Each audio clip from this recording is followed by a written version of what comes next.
Good evening. Thank you for the opportunity to speak on palliative care as it relates to the statutory review of Canada's current medical assistance in dying legislation. I am speaking to you today as a settler on the traditional territories of the Haudenosaunee Confederacy and the Anishinaabe Nation.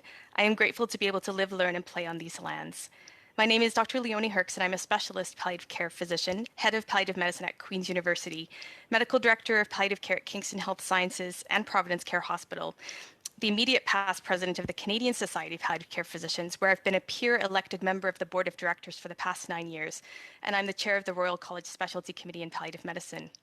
Palliative care is a holistic approach to care that focuses on enhancing the quality of life for persons living with life-threatening illnesses and their families by means of early identification, impeccable assessment and treatment of symptoms, including physical, psychosocial, and spiritual concerns, and supports a person in living well until they die, medical assistance in living, or MAIL, if you will. Palliative care does not hasten death and is internationally recognized as a practice distinct from MAID, philosophically, clinically, and legally.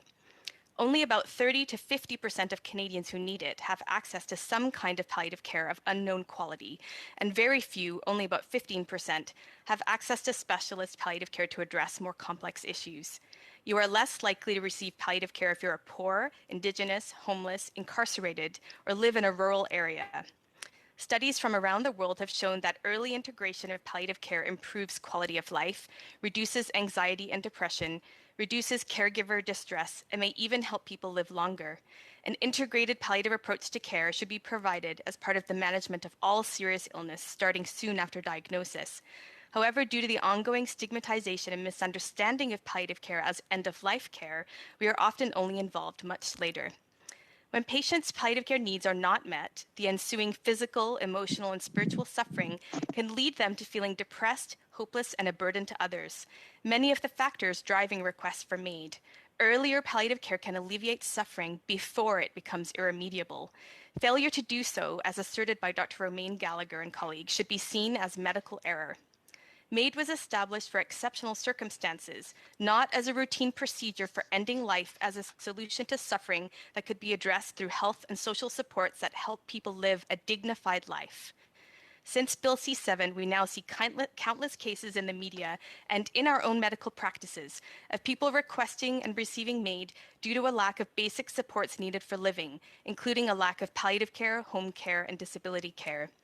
Health Canada's annual report on MAID shows that a significant number of people receiving MAID had no palliative care at all, 15%, or palliative care much too late, 18% within 2 weeks of receiving MAID, and 19% within 4 weeks of the request, and another 3% unknown. So at least 35% of those receiving MAID had little to no palliative care. This is consistent with a Canadian study by Monroe in 2020 that showed 40% of patients had no palliative care prior to requesting MAID. This should be seen as a failure of our healthcare system. With removal of the 10-day waiting period under C7, these numbers are likely to increase further because the impetus to call palliative care is not there. In Carter versus Canada, the Supreme Court of Canada discussed what possible impacts implementing a law for assisted death prior to securing universal access to palliative care might have on the development of a strong palliative care system. With almost 6 years of lived experience now, we have seen significant deleterious effects of the impact of MAID implementation on palliative care practice, including diminished resources and increasing distress experienced by palliative care clinicians. I'll provide some examples. Some health authorities incorporated MAID into palliative and end-of-life care program roles. This has led to palliative nurses leaving their jobs because they felt unable to provide palliative care. In Ontario, some hospice palliative care nurse practitioners are using their full-time paid palliative care roles to provide MAID. Palliative care clinicians are having to spend a significant amount of time on administrative issues related to MAID, which takes away from time to provide palliative care. There's decreased access to specialized palliative care beds when health authorities require hospices and palliative care units to admit patients for the sole purposes of administering MAID. And we see increasing moral distress in palliative care clinicians from forced participation in MAID due to some health authorities mandating that MAID be provided in hospices and palliative care units or lose funding. This is resulting in retention difficulties and early retirements from palliative care, which is accentuating and accelerating the already critical shortage of specialist and generalist palliative care physicians.